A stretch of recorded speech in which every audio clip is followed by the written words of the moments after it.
ठीक है। तो ये दा से पूरा एक फुल फॉर्म हो जाता है दक्षिण एशियाई देश, और 6 से क्षेत्रीय, 7 से सहयोग। आगे की कहानी समझ में, तो ऐसा एक शॉर्ट नेम इन्होंने लिया है। तो हिंदी में इसको दक्षेश कहते हैं, इंग्लिश में इसको सार्क बोलते हैं, ठीक है। और ये 8 देश इसके सदस्य देश हैं। इसके मुख्यालय की बात करें, इसके हेडक्वार्टर की बात करें, तो इसका हेडक्वार्टर यहाँ पे आता है भैया, नेपाल में। और जगह कौन सी है? काठमांडू। पोलैंड में तो ये आरोप लगा दिया कि भैया इनकी जो ये हॉकी स्टिक है, इसमें मैग्नेट वैग्नेट लगी हुई। तो हॉलैंड की एक मैच में हॉकी स्टिक तोड़ के देखी गई मेजर ध्यानचंद कि कहीं चुंबक तो नहीं लग रही। जापान में एक मैच में यह आरोप लगा दिया कि भैया इनकी जो हॉकी स्टिक है इसमें गोंद लगी हुई है, क्योंकि मोटा भाई मैंने पहना दिया इनको ताज, सही करा, मजे चल रहे हैं इनके। Good morning. इस सप्ताह अपन जो करंट लेके पेश हुए हैं आप लोगों के सामने, 25/8/2024 से लेके 31/8/2024 तक का ये करंट अफेयर है। ये सप्ताह सितंबर का काफ़ी महत्वपूर्ण रहा है करंट अफेयर की दृष्टि से। देखते हैं वन बाय वन की क्या क्या चीज़ें इसमें खास रही है। मेरे ख्याल से आप नोट्स बना रहे होंगे, मैं भी नोट्स चेक करूंगा क्लास के बाद, इस क्लास के बाद, है ना। चलिए शुरू करते हैं, क्या क्या चीज़ें हैं करंट अफेयर में सप्ताह पर। उससे पहले एक हर बार की तरह एक प्यारा सा थॉट आप लोगों के लिए है। और थॉट क्या है, देखिए, अच्छा समय कभी आता नहीं है, बल्कि अपनी मेहनत से समय को अच्छा बनाना होता है।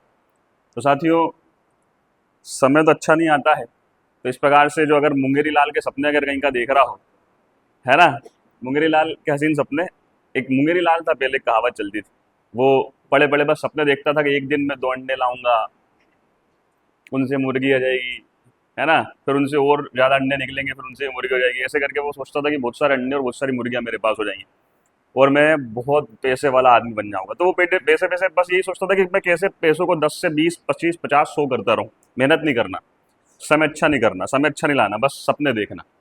सपने हर कोई देखता है, करिए ठीक है, मगर सपनों को पूरा करने के लिए आपको लगना भी पड़ता है, काम भी करना पड़ा, मेहनत भी करनी पड़ती। तो यहाँ पे बस वैसी ही बात है कि अच्छा समय आता नहीं है, आपको लाना पड़ता है अच्छा समय, है ना। अब अच्छा समय के लिए बस बेसिक बात है सचिन, कि आप 2025 में अपने आप को कैसे देखते हो। अगर आप देखते हो कि आप बढ़िया पर्सनालिटी में आप अपने आप को देखते हो, अच्छी जॉब के हिसाब से अपने आप को देखते हो, तो उसके लिए आज आपको मेहनत करनी पड़ेगी, आज आपको हार्डवर्क करना पड़ेगा, तब जाके 25 में आप सक्सेस हो। ऐसा नहीं होगा कि नहीं तो फिर कैलेंडर तो बदलते रहते हैं, पर 24 से 25 भी लगेगा, 26 भी लगेगा, मगर आपने अपने आप को क्या चेंज किया है, आप कितने चेंज हुए हैं, आप 2025 में कहाँ पहुंचे, ये डिसाइड करेगा। अब इस हिसाब से आप पहले सोचना कि 2023 में आपने अगर सोचा हो तो 24 में क्या चेंज हुआ, 22 में सोचा हो तो 24 में क्या चेंज हुआ, 20 में सोचा हो तो 2024 में क्या चेंज हुआ, है ना, ये आपको देखना पड़ेगा। चलिए ठीक है, तो समय कुल मिला के अच्छा आता नहीं है, हमें क्या करना पड़ता है, समय अच्छा लाना पड़ता है। ठीक है, तो बढ़िया, मेरी शुभकामनाएं हैं, समय अच्छा लाइए, बैठे बैठाए नहीं आएगा अच्छा। ठीक है, इतना ही आ सकता है बस बैठे बैठाए कि कहीं का मेहमान घर पे आ जाए और 50-100 रुपए दे जाए जेब में। हालांकि उसकी उम्र भी चली गई हमारी, तो है ना, उसकी उम्र भी निकल गई।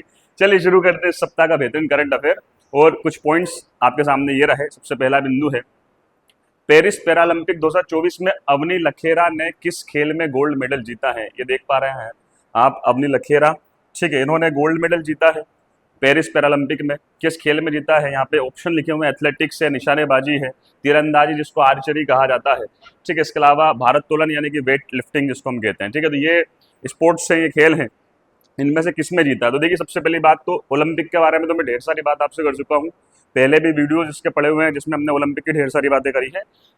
पैरालंपिक की भी बात करिए। पैरालंपिक का मतलब क्या होता है आपको पता है, पैरा का मतलब क्या होता है, पैरालंपिक से रिलेटेड क्या है, मतलब किन के लिए ये खेल आयोजित होता है, विकलांग लोगों के लिए, या भारत में हम एक नया शब्द इसके लिए यूज करते हैं, दिव्यांग जनों के लिए। दिव्यांग लोगों के लिए जो है पैरालंपिक खेलों का आयोजन होता है, जो हाथ पैर से किसी चीज से डिसेबल है ना, जिनका कोई ना कोई अंग जो है काम नहीं करता, उन लोगों के लिए खेलों का आयोजन यहाँ पे होता है ओलंपिक के ही फॉर्म में, है ना। पैरालंपिक की बात करें तो इसकी शुरुआत कब से हुई है साथियों, तो इसकी शुरुआत हुई है 1960 से, 1960 से इसकी शुरुआत हुई है। और कहाँ से हुई है इसकी शुरुआत, रोम से। कहाँ से हुई है, रोम।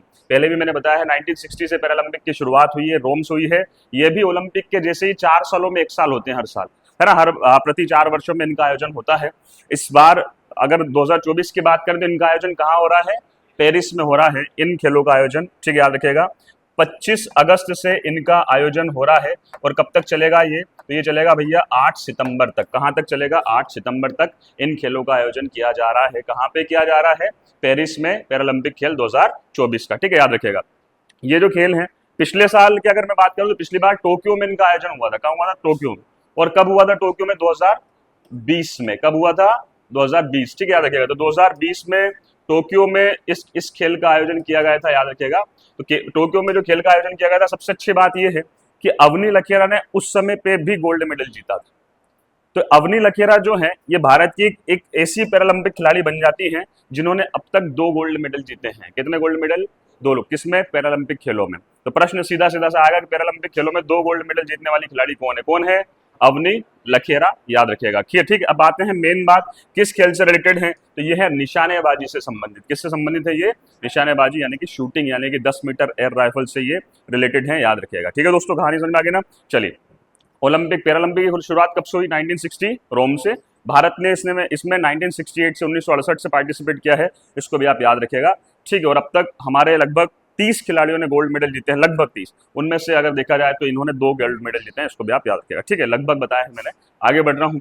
ओलंपिक की बात है, पता है आपको ओलंपिक की शुरुआत कब से हुई थी? 1896। कहाँ से हुई थी? एथेंस, यूनान से हुई थी। और किसके प्रयासों से हुई थी? पीरेडी कुर्बिटन के प्रयासों से हुई थी। बहुत बढ़िया। चलिए आगे बढ़ते हैं, नेक्स्ट चीज की तरफ चलते हैं, अगले प्रश्न की तरफ चलते हैं। अगला प्रश्न है, हाल ही में किस मंत्रालय ने शी बॉक्स पोर्टल लॉन्च किया है? शी बॉक्स, ठीक है, याद रखिएगा। शी बॉक्स पोर्टल ये एक ऑनलाइन पोर्टल है जो किसी प्रकार का अगर महिलाओं का उत्पीड़न होता है ना, हैरेसमेंट होता है, तो उसकी शिकायत के लिए बनाया गया है। मतलब इस पोर्टल पे जाके आप उसमें शिकायत कर सकते हैं। इसमें अलग से एक पूरा का पूरा एक अलग नोडल अधिकारी इस जांच के लिए होगा। इसमें अलग से जो है आप देख सकेंगे कि वो जो आपने शिकायत की वो कहाँ तक पहुंची है। इस प्रकार से एक पोर्टल लॉन्च हुआ है शी बॉक्स। किसने लॉन्च किया है? तो महिलाओं से रिलेटेड है, तो डेफिनेटली आंसर क्या होगा? महिला एवं बाल विकास मंत्रालय, मतलब वुमेन एंड चाइल्ड जो मिनिस्ट्री है हमारी, उसने इसको लॉन्च किया है। तो अगर मैं प्रश्न पूछूं आपसे कि भैया वर्तमान में केंद्रीय महिला एवं बाल विकास मंत्री कौन है, तो क्या आंसर देंगे आप? कौन है बताइए फटाक से, कौन है केंद्रीय महिला एवं बाल विकास मंत्री? बता दीजिए फटाक से। किसी को नहीं पता? चलिए कोई बात नहीं, बता देता हूं। अन्नपूर्णा देवी। कौन है? अन्नपूर्णा देवी जो है ये अभी वर्तमान में केंद्रीय महिला एवं बाल विकास मंत्री हैं, इसको भी आप याद रखिएगा। ठीक है, चलिए आगे बढ़ते हैं। तो शी बॉक्स ये पोर्टल लॉन्च किया, किसने लॉन्च किया? किस मंत्रालय ने? महिला एवं बाल विकास मंत्रालय ने लॉन्च किया। और अभी कौन है केंद्रीय महिला एवं बाल विकास मंत्री? अन्नपूर्णा देवी ये मंत्री हैं, याद रखिएगा। पहले स्मृति ईरानी थी, आपको पता है, पर वो हार चुकी है लोकसभा का चुनाव इस बार, तो वो मंत्री नहीं बनी है। ठीक है, याद रखिएगा, इस बार ये मंत्री बनी है, इसको भी आप याद रखिएगा। चलिए आगे बढ़ रहा हूँ। तो ये याद रखिएगा, a safe work place is every women's right. ठीक है, याद रखिएगा, कार्य स्थल पर लैंगिक जो उत्पीड़न होता है, जो हैरेसमेंट होता है, उसके लिए ये पोर्टल लॉन्च हुआ है। चलिए अगले प्रश्न की तरफ चलता हूँ, बहुत बढ़िया प्रश्न है। अंडर 20 सेफ फुटबॉल चैंपियनशिप का खिताब किसने जीता है? ठीक है, अब इसकी थोड़ी सी प्रश्न बुक भी हमें समझनी पड़ेगी, इसका थोड़ा सा बेक और बेस देखने का, समझने का प्रयास करते हैं। देखिए, सबसे पहली चीज आप लोगों को पता है, मैं आप लोगों से पूछ रहा हूं, और इसीलिए मैंने जब ज्योग्राफी पढ़ाया था बताया था कि नक्शा महत्वपूर्ण क्यों होता है। ये हो गया हमारा भारत। क्या हो गया भैया? हमारा भारत। ठीक है, इस भारत की अगर बात करूं मैं, तो इस भारत में आपको पता है कि यहाँ कौन सा देश है भैया? ये वाला बता दो, कौन सा देश है ये? कौन सा देश है ये? नेपाल। यहाँ कौन सा देश है? भूटान। ये है ना, इधर साइड तो म्यांमार आ गया आपका। ठीक है, यहाँ कौन सा देश है ये? बांग्लादेश। कौन सा देश है? बांग्लादेश। यहाँ कौन सा देश है भाई? ये आपका पाकिस्तान। ठीक है, इसके बाद यहाँ कौन सा देश है? ये अफगानिस्तान एक देश। ठीक है, याद रखिएगा। ठीक, यहाँ की बात करें, यहाँ कौन सा देश है? श्रीलंका। ठीक है, कितने हो गए? 1 2, ये अपना तो भूलना ही मत, ये कौन है? इंडिया। 1 2 3 4 5 6 और एक ये 7। एक यहाँ देश है, कौन सा है? मालदीव। कौन सा देश है? मालदीव। ये एक देश हो गया। कितने देश हो गए? ये 8। कितने देश हो गए? 8। इन 8 देशों का एक संगठन है, इन 8 देशों का एक संगठन जिसका नाम है सार्क। क्या है भैया? सार्क। आ गई कहानी समझ में? सार्क लिखूंगा नहीं पूरा, बस वैसे ही बता रहा हूं। South Asian association of for regional cooperation, दक्षिण एशियाई देशों का क्षेत्रीय संगठन, क्षेत्रीय सहयोग के लिए संगठन। आगे कहानी समझ में? क्या है फुल फॉर्म? बहुत आता है full form. South Asian association for regional cooperation. Regional cooperation मतलब क्षेत्रीय सहयोग के लिए एक संगठन। और किनका संगठन? साउथ एशियन कंट्रीज का, दक्षिण एशियाई देशों का। तो अब इसमें सदस्य देश कितने हो गए बता दो? कितने सदस्य देश हो गए? 8। 8 इसके सदस्य देश हो गए। अच्छी बात क्या है, एक तारीख याद रख लो, 8 दिसंबर 1985। क्या डेट है भैया? 8 दिसंबर 1985, 1985 कोई संगठन की स्थापना हुई। कौन सा देश है, कौन सा संगठन है? वेरी इंपोर्टेंट है, इसका हिंदी नाम याद रखिएगा। हिंदी में इसको इन शॉर्ट में क्या बोलते हैं? इसको हिंदी में बोलते हैं दक्षेस। क्या बोलते हैं? दक्षेस। मतलब टोटली अलग है इसका हिंदी। दक्षिण दक्षिण क्षेत्रीय सहयोग संगठन, इसका मतलब है दक्षिण एशियाई देशों का क्षेत्रीय सहयोग संगठन। आ गई कहानी समझ में? ठीक है, तो ये दा से पूरा एक फुल फॉर्म हो जाता है दक्षिण एशियाई देश, और 6 से क्षेत्रीय, 7 से सहयोग। आ गई कहानी समझ में? तो ऐसा एक शॉर्ट नेम इन्होंने लिया है। तो हिंदी में इसको दक्षेस कहते हैं, इंग्लिश में इसको सार्क बोलते हैं। ठीक है, और ये 8 देश इसके सदस्य देश हैं। इसके मुख्यालय की बात करें, इसके हेडक्वार्टर की बात करें, तो इसका हेडक्वार्टर यहाँ पे आता है भैया, नेपाल में। और जगह कौन सी है? काठमांडू। कौन सी जगह है? काठमांडू। नेपाल में जो काठमांडू है, यहाँ पे इसका हेडक्वार्टर है। 1987 से बना हुआ है। कब से बना हुआ है? 87 से। ठीक है, याद रखिएगा, सच्ची वाला हेडक्वार्टर। ठीक है, चलिए आगे बढ़ते हैं। नेक्स्ट चीज, इन्होंने क्या करा कि देश दक्षिण एशियाई जो देश है, साउथ एशियाई देश जो है, इन देशों के बीच क्षेत्रीय सहयोग बढ़े। अब सहयोग बढ़े तो सहयोग के लिए आपस में फ्री ट्रेड एग्रीमेंट हो, उद्योगों को बढ़ावा दें, एक दूसरे की मदद करें। कहीं का देश अगर गड्ढे में चला जाए, जैसे ये तो है ही, इसकी कब तक मदद करेगा इनको? ये एक ऐसी स्टेप नहीं है जो हमेशा पंचर रहती है। पाकिस्तान, इसकी कब तक मदद करेंगे आप, है ना? ठीक है, मगर ठीक है, आप सदस्य बने हैं संगठन के, तो धक्का देना पड़ेगा। ठीक है, तो हमने मिलकर एक संगठन बनाया ऐसा, जिस संगठन की अगर बात करें जिसमें आपस में सहयोग, आपसी जो अपना जो क्षेत्र लगा हुआ, जो पड़ोसी देश उनके साथ सहयोग डेवलप हो, कोऑपरेशन हम डेवलप करें। अब उस कोऑपरेशन में ना सिर्फ उद्योगों को बढ़ावा देना है, ना सिर्फ रक्षा उत्पादों को बढ़ावा देना है, ना सिर्फ फ्री ट्रेड यानी कि मुक्त व्यापार करना है, बल्कि साथ साथ गेम्स को भी आयोजित करना है। क्योंकि सहयोग की भावना सबसे अच्छी किसमें आती है भाई? खेलों में आती है। खेल जो है आपको अच्छी भावनाएं जो है प्रदान करते हैं। तो यहाँ पे इन्होंने क्या करा? 1993 कब भैया? 1993 में एक खेल स्टार्ट किया, जिसको कहा गया सार्क, जिसको कहा गया सार्क गोल्ड कप। क्या कहा गया? सार्क गोल्ड कप इसको कहा गया। ठीक है, याद रखिएगा, SAARC Gold Cup, SAARC Gold Cup इसको कहा गया 1993। ठीक, ये जो सार्क गोल्ड कप था, ये फुटबॉल से रिलेटेड था। किस खेल से संबंधित? फुटबॉल। फुटबॉल से रिलेटेड ये खेल था, 1993 में शुरू हुआ। बाद में इसका नाम चेंज कर दिया, और नाम चेंज करके इसको कर दिया गया सेफ। क्या कर दिया गया भैया? सेफ। ठीक है, सेफ मतलब क्या हो गया भैया? Safe, south Asian football federation, ये कर दिया गया। तो ये कप कौन सा था? 1993 में सार्क गोल्ड कप, जिसे क्या कर दिया गया? सेफ। इस फुटबॉल कप की जनरली जो इसको खेला जाता है, 2 सालों में एक बार इसका आयोजन होता है, 2 सालों, मगर ऐसा नहीं कि 2 सालों में होगा, कई बार 1 आध 3 सालों में भी हुआ है। ये डिपेंड करता है कंडीशंस कैसी है। जैसे कोविड की कंडीशन है, तो कोविड की कंडीशन में बहुत 99% चीजें दुनिया में जो होने वाली थी वो हुई ही नहीं है। ठीक है, याद रखिएगा। और उसी चक्कर में जैसे तुम ठीक ठाक से 12वीं पास होने वाले थे, तुम हुए ही नहीं हो, बस हो गए हो। है, नई जनरेशन की बहुत बुरी स्थिति है। वो तो बस मान लो वो उनका जीवन में से 2020-21 तो है ही नहीं, मेरे ख्याल से काउंट ही नहीं होता, है ना? वो एड ही नहीं है, 2020-21 कुछ करा ही नहीं है ना? मामा जी ने और कह दिया कि रुक जाना नहीं बेटा, जान दो, पास हो जाओ सबके सब लाइन से ही, है ना? तो पास भी हो गए। ठीक है, तो यहाँ पे क्या है? सेफ जो कप है, इसका आयोजन 2 वर्षों में जनरली होता है, मगर ऐसा नहीं है कि 2 वर्षों में ही। सेफ ये जो कप है, ये फुटबॉल से रिलेटेड, जो हर 2 सालों में 1993 से इसका आयोजन हो रहा है। इसकी सबसे सफल टीम की अगर आप बात करोगे, सबसे सफल टीम है इंडिया, जो लगभग 9 बार इस कप को जीती है। कितने बार? 9 बार, 9 टाइम्स हम जीते हैं। मगर यहाँ पे सेफ कप की बात, इस वाले कप की बात नहीं हो रही जिसकी कहानी मैं सुना रहा हूँ। यह बात हो रही है अंडर 20 सेफ कप की। कौन सी? अंडर 20 मतलब 20 साल से कम के जो युवा खिलाड़ी। आ गई कहानी समझ में? ये अंडर 20 जो सेफ फुटबॉल कप है, ये है यही, पूरी कहानी यही है, थीम यही है। पर अंडर 20 जो है, मतलब 20 वर्षीय जो फुटबॉल प्लेयर्स हैं, उनके लिए भी कप का आयोजन होने लगा, और ये होने लगा 2015 से। कब से होने लगा? मतलब अगर आपसे पूछे, सिर्फ इतना है परीक्षा में कि सेफ जो कप है उसकी स्टार्टिंग कब से हुई, तो आंसर क्या आएगा?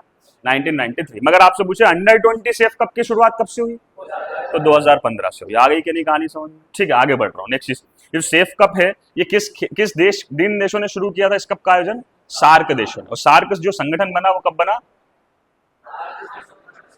8 दिसंबर 1985। कितने देशों ने मिलकर बनाया? 8 देशों ने मिलकर बनाया, जिसको दक्षिण भी कहा जाता है। काठमांडू में इसका मुख्यालय। पूरी कहानी समझ में आ गई आपको? पूरी कहानी मैंने आपको समझा दी साथियों, ठीक है। चलिए आगे बढ़ते हैं। तो अंडर 20 जो सेफ फुटबॉल चैंपियनशिप हुई है 2015 से, अभी इस साल ये 5वां फुटबॉल कप था। ये वाला कौन सा वाला? 5वां। इस 5वें फुटबॉल कप में भी 3 बार भारत जीता है भैया। 2019, 2021, 2022 किसने जीता है? भारत ने जीता। आ गई कहानी समझ? ठीक है। मगर इस बार जो है इसको जीता है बांग्लादेश ने। किसने जीता है? बांग्लादेश। और किसको हरा के जीता है? तो नेपाल को हरा के जीता है। किसको हरा के जीता है? नेपाल में ही इसका आयोजन हुआ और नेपाल ही हारा। आ गई कि नहीं कहानी समझ में? अब प्रश्न पूछ रहा हूं, अंडर 20 फुटबॉल चैंपियनशिप का आयोजन कहां हुआ 2024 में? किन किन के बीच फाइनल मैच खेला गया? किन किन के बीच? नेपाल और बांग्लादेश। और जीता कौन भैया? हारा कौन? और अंडर 20 फुटबॉल जो चैंपियनशिप है इसकी शुरुआत किस वर्ष से हुई है? मगर सेफ जो फुटबॉल कप है, अच्छा प्रश्न बेसिक साधारण प्रश्न आ गया कभी, सेफ कप किस खेल से संबंधित? कब से आयोजित हो रहा है? किस नाम से? आ गई ना कहानी समझ? ठीक। सार्क क्या है? किनका संगठन है? 8 देशों का संगठन। कौन से देश? 8 दक्षिण एशियाई। कौन से देश है? याद रखेगा, ठीक है। अभी इसमें 6 टीमें थी। इन 6 टीमों में जनरली देखो पाकिस्तान, ये अफगानिस्तान तो कम ही है, इसमें पार्टिसिपेट नहीं करता। पाकिस्तान इस बार एब्सेंट था, तो आज पाकिस्तान को हटा दो, बाकी 6 हो जाएंगे। कितने हो जाएंगे भैया? देखो नेपाल, भूटान, इंडिया, बांग्लादेश 4, श्रीलंका और मालदीव। आ गई ना कहानी समझ? पूरी कहानी हो चुकी है साथी उसके, है ना, इसके बारे में पूरी कहानी हो सकती है। ये देखिए बांग्लादेश का झंडा लेके ये भाई खड़ा हुआ है, ठीक है। इनकी यहाँ पे स्थिति वैसी खराब चल रही है पर फिर भी फुटबॉल का कप जीत गए, ठीक है, अच्छी बात। चलिए आगे बढ़ते हैं, अगले प्रश्न की तरफ चलते हैं। बहुत बढ़िया प्रश्न है, बहुत शानदार प्रश्न है। राष्ट्रीय खेल दिवस प्रतिवर्ष कब मनाया जाता है? सबको पता होगा भैया। किन किन को पता है? हाथ खड़े कर दो क्लास में, जिन जिन को पता है हाथ खड़े कर दो। बहुत बढ़िया, बताइए अरुण मीना जी। मगर इसके साथ साथ एक प्रश्न और आएगा, वो तो अब इसके बाद ही आया। ये तो बहुत साधारण प्रश्न होता है हमेशा डिस्प्ले। बताओ। 29 अगस्त, वेरी गुड, बहुत बढ़िया। कब से मनाया जाने लगा है? हाँ क्या? कब से मनाया जाने लगा? अरे यार ये तो तुम मेरे को लगा पता होगा। कल ही कोई बात। हाँ क्या कह रहे थे? 21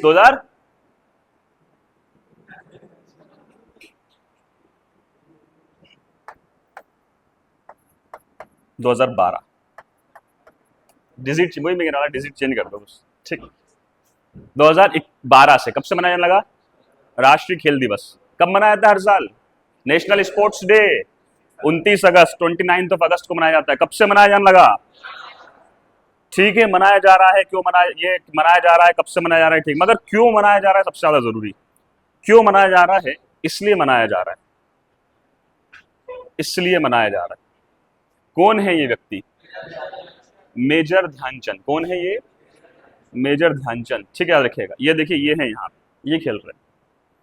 ये क्या खेल रहे हैं? ये फुटबॉल। क्या खेल रहे हैं? फुटबॉल।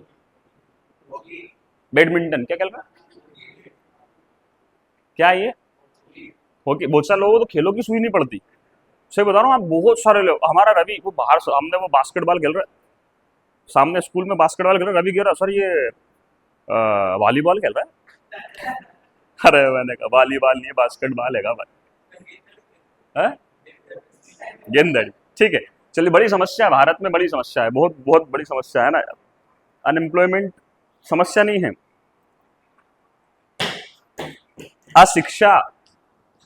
अशिक्षा जो है, नाम के लिए आप ग्रेजुएट हो, नाम के लिए आप 12वीं पास हो, नाम के लिए आप एमएससी हो, एमकॉम हो, पीएचडी हो, मगर ज्ञान के नाम पे शून्य भाटा है। सही बता रहा हूँ, बहुत बहुत शून्य, बहुत शून्य। हमारे यहाँ नौकरी पाते हैं बच्चे तो वो जनरली वो होते हैं रटन विद्या वाले, रट रूटा के।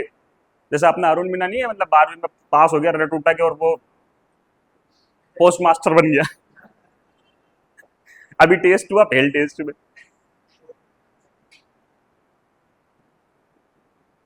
आधी कहानी सुन। प्रतियोगिता परीक्षा अलग माहौल, अलग चीज। मगर प्रतियोगिता परीक्षा में भी अपने आप ज्यादातर बच्चे जो पास हो जाते हैं वो कौन होते हैं? रटने वाले। अब जो है पर क्या होता है, ये भी सब चीजें क्या होती है, एक समय तक चलती, एक समय बाद क्या होती है, चीजें टर्न करती। जैसे अब रटने वाले बाहर फिकाते जा रहे हैं, क्यों फिकाते जा रहे हैं? क्योंकि प्रश्नों का लेवल ही बहुत अंडरस्टैंड कर दिया है ना। तो आप आपको उस हिसाब से चीजें चेंज करनी पड़ेगी। क्या ठीक है, हम बात करते हैं इनकी। मेजर ध्यानचंद। सुनिएगा और समझिएगा इस आदमी को, क्योंकि जानना बहुत जरूरी है। जब तक हम हमारा इतिहास नहीं जानेंगे, हमारे लोगों को नहीं जानेंगे, तब तक कोई मतलब नहीं उस शिक्षा का भी जिस शिक्षा में आप इनको पहचान नहीं पाओ, है ना, तब तक कोई मतलब भी नहीं है। ठीक है, सेलिब्रेट करने से भी किसी चीज। मेजर ध्यानचंद गजब की शख्सियत, बहुत ही गजब की शख्सियत, जिन्हें हॉकी का जादूगर या द मैजिशियन के नाम से जाना जाता है। क्यों जाना जाता है, मैं आपको कुछ किस्से इनके बारे में बताता हूँ। सबसे पहली बात तो कुछ ओलंपिक खेल तो पता ही आपको, दुनिया के सबसे बड़े महाकुंभ होते हैं खेल, है ना, याद रखिएगा। 1928 1928 एम्स्टर्डम ओलंपिक, 1928 कहां पे आयोजित हुआ भैया? Amsterdam.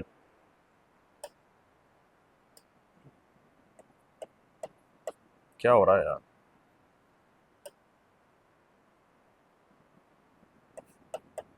Amsterdam 1932।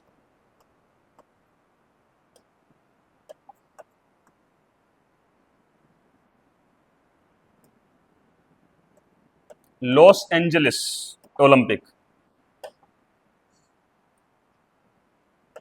LA, Los Angeles Olympic. और 1936 बर्लिन ओलंपिक।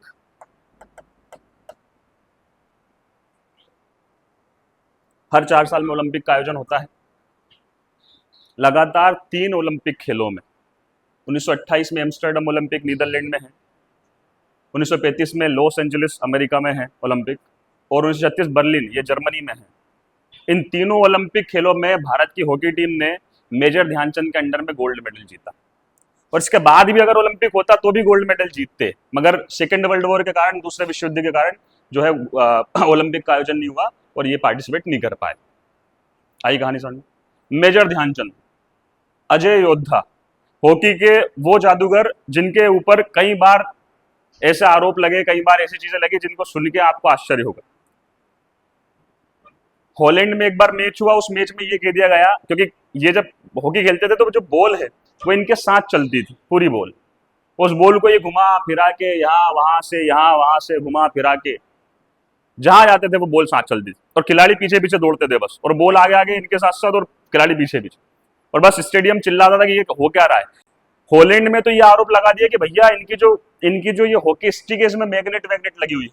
तो हॉलैंड के एक मैच में हॉकी स्टिक तोड़ के देखी गई मेजर ध्यानचंद कि कहीं चुंबक तो नहीं लग रही।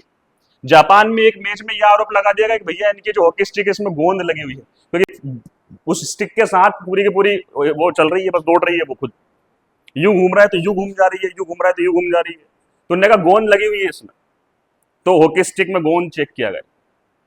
मेजर ध्यानचंद, इसलिए इनको कहते हैं हॉकी का जादूगर। बर्लिन ओलंपिक में फाइनल जो मैच था वो जर्मनी और इंडिया के बीच था, 1936 फाइनल जो मैच था। और किस्मत से, दुर्भाग्य से, उससे पहले एक अभ्यास मैच हुआ था, प्रैक्टिकल मैच हुआ था, प्रैक्टिस मैच। उस प्रैक्टिस मैच में इंडिया हार गया था। फाइनल मैच में, इसके फाइनल मैच होना था जर्मनी और इंडिया के बीच, और उससे पहले एक प्रैक्टिस मैच हुआ। प्रैक्टिस मैच में इंडिया हार गया। ये रात भर नहीं सोए सभी, इन्हें बड़ी टेंशन रही इनका, क्योंकि इनने बोला कि मेरे जीवन का सबसे दुर्भाग्य वाला पल रहा है कि मैं प्रैक्टिस मैच हार गया। तो ये रात भर नहीं सोए। अगले दिन उन्होंने इनके खिलाड़ियों से कहा कि भैया सुनो, अब ये हंस रहे थे सामने वाले, उन्होंने कहा हम जर्मनी है, ये है वो है। मैच देखने आने वाला था जर्मनी का जो एडोल्फ हिटलर था, तानाशाह था, वो फाइनल मैच। तो उससे पहले इन्हें रणनीति बनाई, इन्होंने बोला सुनो, अपन सामने वाली टीम के गोल के पास लेके तो जाएंगे अपने बॉल को, मगर गोल नहीं करेंगे। अपन उनको ये बता देंगे कि अगर हम गोल करेंगे तो इतने गोल हो जाएंगे कि तुम गिनना बंद कर दोगे। क्योंकि लॉस एंजलिस में अमेरिका के साथ जब एक मैच हुआ था, अमेरिका में जब एक मैच हुआ था, उस मैच में इसी भारतीय टीम ने 23 गोल किए थे। कितने गोल? और लगभग 7 दशक तक, 70 दशक तक यह आंकड़ा पूरा नहीं छुआ, नहीं किसी ने भी। 70 सालों तक, 7 दशक तक 23 गोल का आंकड़ा कोई भी टीम दुनिया की नहीं छुपाई थी। इतने गोल किए थे इन लोगों ने। ये टीम है ऐसी। तो जब इन्होंने ये फाइनल मैच था तो इन्होंने बोला कि सुनो, अपने को गोल के पास लेके जानी है बॉल, पर गोल नहीं करना, घुमा के फिर ले जानी। पूरा स्टेडियम देखना चाहिए कि ये क्या कर रहे हैं, जीतेंगे अपन ही। मगर जर्मनी ने जो प्रैक्टिस मैच में जो अपने आप को सूरमा घोषित किया है, इनको सिद्ध करना है कि तुम सूरमा नहीं हो, तुम्हारी कोई औकात नहीं है हमारे सामने। फाइनल मैच में जब एडोल्फ हिटलर देख रहा था, उस मैच में इन्होंने यही किया, कम से कम 10 बार ये लेके गए बॉल को अपनी तरफ, उस गोल के पास तक लेके गए और पास से वापस ऐसे लेके आ गए। उन भाई पास तक लेके गए, उनके पास हो गया गोल और गोल नहीं हुआ, फिर मोड़ लाए। ऐसे करके 10 बार इन्होंने करा। पता है वो मैच हम 8-1 से जीते हैं, 8-1। कितने गोल किए हमने? 8। जब जीतना था हमें, फाइनली जब जीतना था एक हाफ के बाद, तो हमने 8 गोल किए। वो एक ही गोल कर पाए शुरुआत में, बाकी 8 गोल हमने किए, हम जीत गए ये मैच। जब ये मैच जीते तो एडोल्फ हिटलर का दिमाग खराब हो गया। उसका यूं कहते हैं कि वो मैच छोड़ के भाग गया था, चला गया था, बीच में ही उड़ गया था। उसका दिमाग खराब हो गया कि मेरी टीम हार गई, चला गया था। बाद में शाम को उसने डिनर का आयोजन किया, जिसमें जो विजेता टीम थी उसको बुलाया, इनको बुलाया, मेजर ध्यानचंद को बुलाया, इनको बुलाया। मेजर ध्यानचंद जो थे, इनसे उन्होंने पूछा कि तुम करते क्या? उन्होंने बोला कि मैं भारत की जो सेना है, भारतीय जो सेना है, ब्रिटिश आर्मी जो उस समय पे थी, उसमें सैनिक हूँ, उसमें काम करता हूँ। तो जर्मनी के जो एडोल्फ हिटलर था, उसने इनको ऑफर दिया कि तुम जर्मनी की तरफ से खेलो, मैं तुम्हें हमारी जर्मनी जो आर्मी है, आर्मी है, उस आर्मी में बड़े पद पे आपको देता हूँ। इन्होंने बोला कि नहीं भाई साहब, मैं खुश हूँ मेरे भारत के लिए खेलने में, उसमें सुखी हूँ, उसमें खुश। तो इन्होंने ऑफर ठुकरा दिया उसका, एडोल्फ हिटलर का। ये वो व्यक्ति है मेजर ध्यानचंद। आगे कहानी समझ। लगभग 185 मैच, 185 मैच इन्होंने खेले और 400 से ज्यादा गोल इंटरनेशनल लेवल पे किए हैं इन्होंने, 400 से ज्यादा। मेजर ध्यानचंद, याद रखेगा, ठीक है। अजय योद्धा हैं, हॉकी के जादूगर कहलाते हैं। कई किस्से और कई कहानियां इनके बारे में है। इनके बर्थ डे पे 29 अगस्त पे हमने भारत में क्या मनाना शुरू किया है? राष्ट्रीय खेल दिवस मनाना शुरू किया है, नेशनल स्पोर्ट्स डे मनाना शुरू किया है, ठीक है, याद रखिएगा। 29 अगस्त कब से शुरू किया है? 2012 से शुरू किया। कब से शुरू किया है? 2012 से। मेजर ध्यानचंद, है ना। इनकी एक आत्मकथा है, याद रखिएगा। इनकी आत्मकथा का नाम परीक्षा में बहुत पूछी जाती है। इसका नाम है गोल। क्या नाम है भैया? गोल। आ गई कहानी समझ में? तो इनकी ऑटोबायोग्राफी जिसका नाम है गोल, वो गोल नहीं, ये वाला गोल। आ गई कहानी समझ में? ये याद रखें, ठीक। ये थे मेजर ध्यानचंद, भारत के हीरो हैं। अभी आपको पता है 92 से 92 से एक भारत का सबसे बड़ा खेल सम्मान जो है, राजीव गांधी खेल रत्न। भारत का सबसे बड़ा खेल सम्मान कौन सा है? राजीव गांधी खेल रत्न। 2021 में उसका नाम चेंज करके इन्हीं के नाम पे किया गया है, मेजर ध्यानचंद खेल रत्न पुरस्कार। आ गई कहानी समझ में? इसको भी आप याद रखिएगा। तो कई सारे फैक्ट मैंने बता दिए। हॉकी के जादूगर, जिनके जन्म पे 29 अगस्त 1905 में इनका बर्थ हुआ था, इसलिए भारत सरकार ने खेल दिवस मनाना शुरू किया है, हॉकी के जादूगर। आ गई दोस्तों कहानी समझ में? तो बताइए, राष्ट्रीय खेल दिवस प्रतिवर्ष कब मनाया जाता है? कब से? किसकी जन्म जयंती पे? मेजर ध्यानचंद की जन्म जयंती पे, याद रखिएगा, ठीक है। कौन कौन से ओलंपिक में 3 गोल्ड मेडल जीते लगातार हमने? 1928 एम्स्टर्डम ओलंपिक, 1932 और 1936 बर्लिन ओलंपिक, ठीक है, याद रखें। चलिए, हॉकी का जादूगर किसे कहा जाता है? मेजर ध्यानचंद कहा जाता है। अगला प्रश्न आपके सामने, राष्ट्रीय सुरक्षा गार्ड यानी कि एनएसजी, नेशनल सिक्योरिटी गार्ड, जिनको एनएसजी कहा जाता है, इनको ब्लैक कैट कमांडो कहा जाता है ना, काली बिल्ली कहा जाता है, याद रखिएगा। के नए महानिदेशक के रूप में किससे नियुक्त किया गया है ना? Who was appointed as the new director general of National Security Guard, NSG, ठीक है, देखिएगा। राजीव कुमार, बी श्रीनिवासन, राजवीर सिंह, हेमंत कुमार शर्मा, ठीक है। तो एनएसजी की बात करें तो एनएसजी एक्ट लाया गया था 1986 में, और तभी से इसकी स्थापना मानी जाती है 1986 में। कई सारे ऑपरेशंस को इसने अंजाम दिया है। भारत के जो मुख्य पदाधिकारी है, उनकी सुरक्षा का दायित्व इसका होता है, ठीक है। इसका किसको बनाया गया है? अभी महानिर्देशक बी श्रीनिवासन को बनाया गया है ना, याद रखिएगा। बी श्रीनिवासन जो है इसके महानिर्देशक बनाए गए हैं। एनएसजी, नेशनल सिक्योरिटी गार्ड, कब स्थापना हुई इसकी? किस एक्ट के द्वारा?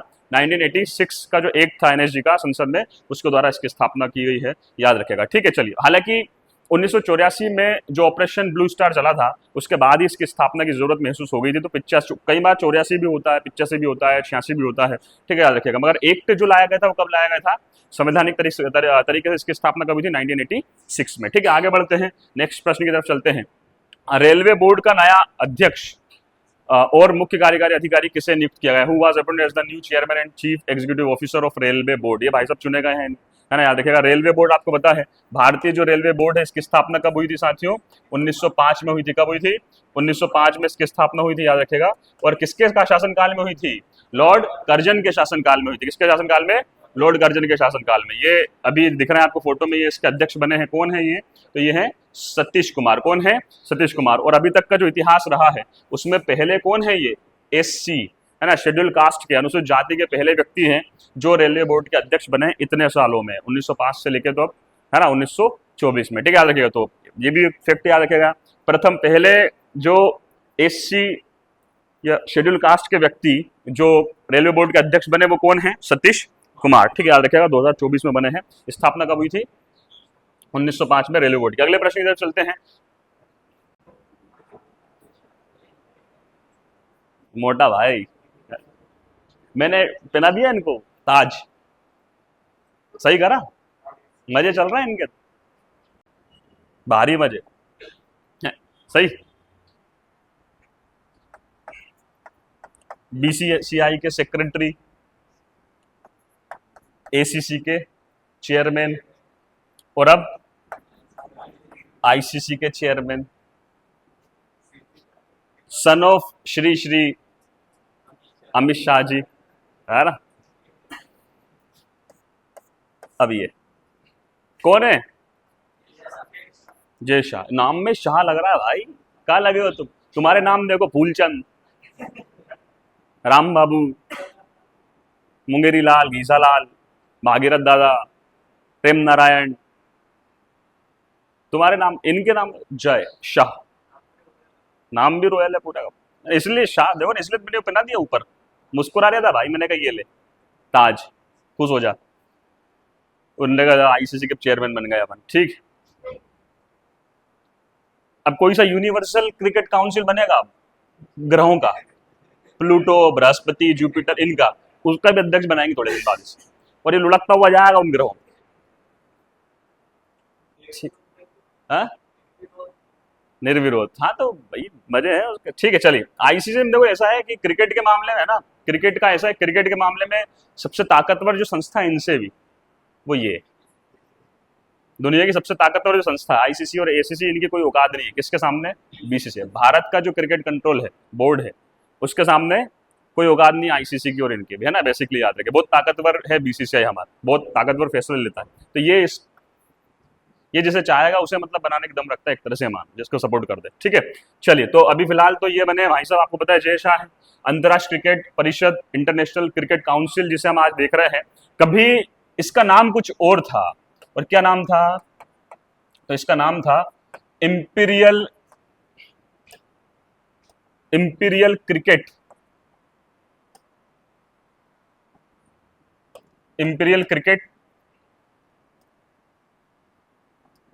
कॉन्फ्रेंस। ठीक है, इंपीरियल क्रिकेट कॉन्फ्रेंस इसका नाम था। इसकी स्थापना कब हुई थी भैया? 1909 में। कब स्थापना हुई?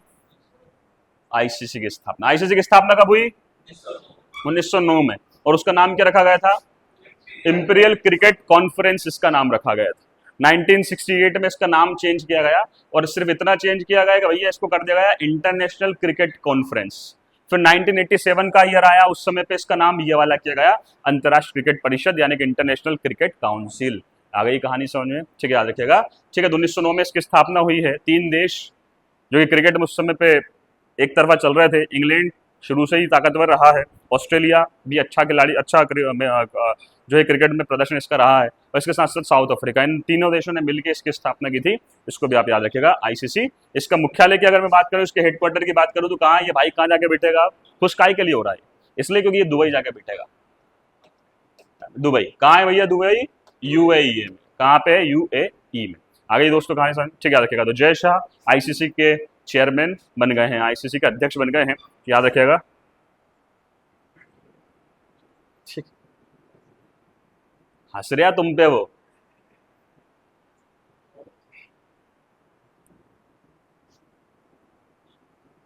ठीक है, चलिए आगे बढ़ते, नेक्स्ट चीज की बात। चलिए अगला प्रश्न है, भारत के पहले रीयूजेबल हाइब्रिड रॉकेट का सफल परीक्षण कहाँ किया गया है? चेन्नई, मुंबई, कटक और हैदराबाद। कहाँ किया गया?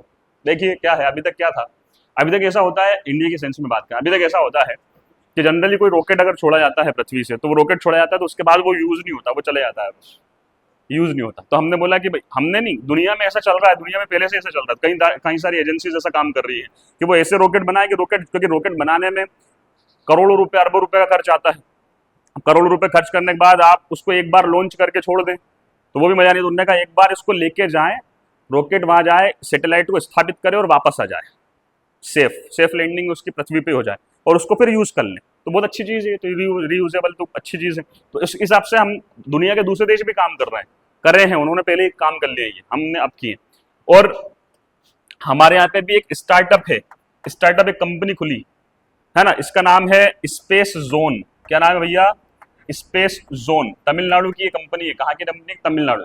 स्पेस जोन, इसको वित्त पोषित किया है, मतलब इसको फाइनेंस किया है एक ग्रुप ने जिसका नाम है मार्टिन ग्रुप। कौन सा ग्रुप भैया? Martin group. क्योंकि भैया इन जैसे कोई स्टार्टअप डालता है तो उसके पास आइडिया होता है नया, पर पैसा नहीं होता, फाइनेंस नहीं होता। फाइनेंस तो किसी को करना होता है, ठीक है। तो यहाँ पे स्पेस जोन जो स्पेस एजेंसी है, प्राइवेट जो स्टार्टअप है, इसको किसने फाइनेंस किया? मार्टिन ग्रुप ने। किसने किया है? मार्टिन ग्रुप ने। तो इन मतलब कुल मिला के इन दोनों ने मिलके ये जो रीयूजेबल रॉकेट है इसको लॉन्च करने का काम किया है। याद रखिएगा, इसको नाम इन्होंने दिया है क्या? तो इसको नाम इन्होंने दिया है रूमी। क्या नाम दिया है? रूमी। रूमी फर्स्ट। आ गई कहानी समझ में? Rumi first reusable hybrid mission है ये, ठीक है। रीयूजेबल हाइब्रिड मिशन, ठीक है। और ये जो रॉकेट है इसका परीक्षण किया है कहां से? चेन्नई से। कहां से परीक्षण किया है? चेन्नई से। आ गई दोस्तों कहानी समझ? याद रखिए, चेन्नई से इसका परीक्षण किया है। अभी इसने 35 किलोमीटर की इसने उड़ान भरी। कितनी भरी? मात्र 35 किलोमीटर। 35 किलोमीटर तक ये जाके फिर आ गया। और पैराशूट जो होता है जिससे नीचे उतरते हैं, उससे ये वापस से नीचे उतर गया, इसको वापस।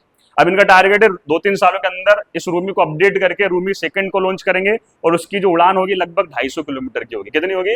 250 किलोमीटर, ठीक है। ऐसे करके धीरे धीरे ये इनकी ताकत बढ़ाते जाएंगे और आने वाले 2-5-10 साल हैं, इन 2-5-10 सालों में ये जो है स्पेस में एक नया कीर्तिमान भारत की तरफ से स्थापित करेंगे और ऐसे रॉकेट बनाएंगे जो वापस से यूज हो सकते हैं। तो याद रखिएगा, भारत के पहले रीयूजेबल हाइब्रिड रॉकेट का सफल परीक्षण कहाँ किया गया?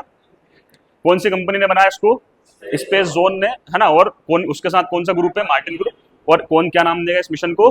रूमी फर्स्ट, ठीक है। याद रखिएगा, रूमी फर्स्ट इसको नाम देगा, चेन्नई के तट पे, ठीक है। याद रखिएगा। चलिए आगे बढ़ते हैं, नेक्स्ट चीज की बात करते हैं, अगली तरफ चलते हैं। ग्लोबल फिनटेक फेस्ट 2024 का आयोजन कहां किया गया? दिख ही रहे हैं आपको,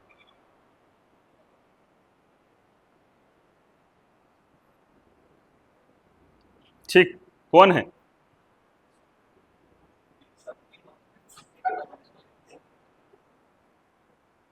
ठीक है, ग्लोबल फिनटेक फेस्ट। ये जो ग्लोबल फिनटेक फेस्ट है ये 5th नंबर का भारत में हो रहा है, 5th नंबर का है। इसका आयोजन किया गया है मुंबई। कहाँ पे?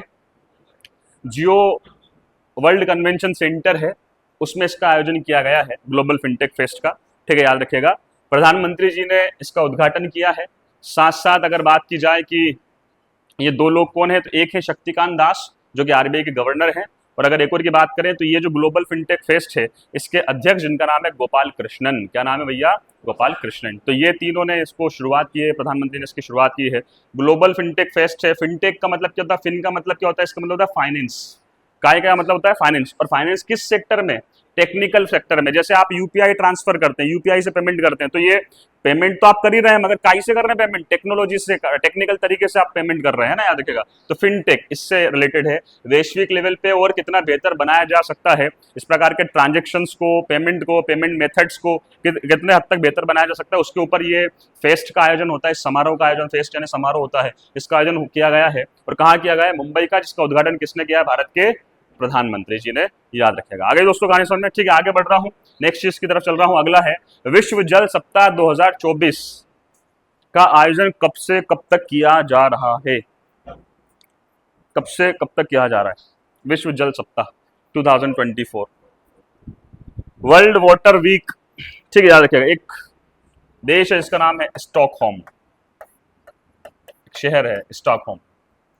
यहां से वर्ल्ड वाटर वीक की शुरुआत हुई है, ठीक है। इसको भी आप याद रखिएगा। एक इंस्टीट्यूट है जिसका नाम है SIWI, Stockholm international water institute, ठीक है, याद रखिएगा, यहाँ से इसकी शुरुआत हुई है इस सप्ताह को मनाने के लिए, मतलब पूरे सप्ताह भर, है ना, पानी से रिलेटेड, जल से रिलेटेड समारोह का आयोजन करना, जल को बचाने के लिए, संरक्षित करने के लिए काम करना, ये होता है। इस सप्ताह का आयोजन जनरली अगस्त के आखिरी सप्ताह में किया जाता है, अगस्त के आखिरी सप्ताह में, और सितंबर के पहले सप्ताह में, बीच में कोई भी डेट ये डिसाइड कर लेते हैं, तब इसका समारोह का आयोजन करते हैं, बाकी कोई ऐसा फिक्स नहीं है। इस बार इसका आयोजन किया गया है 25 से 29 अगस्त के बीच। कब से कब तक किया गया है? 25 से 29 अगस्त के बीच इसका आयोजन किया गया है। तो साथियों, ये था इस सप्ताह का टॉप 10 करंट अफेयर। मेरे ख्याल से आप लोगों को मजा आया होगा, समझ में आया होगा, है ना। नोट्स बनाते हुए चलिएगा, और ठीक इसी के साथ साथ मिलते हैं अगले संडे की जो करंट अफेयर की क्लास होती है उसमें, ठीक।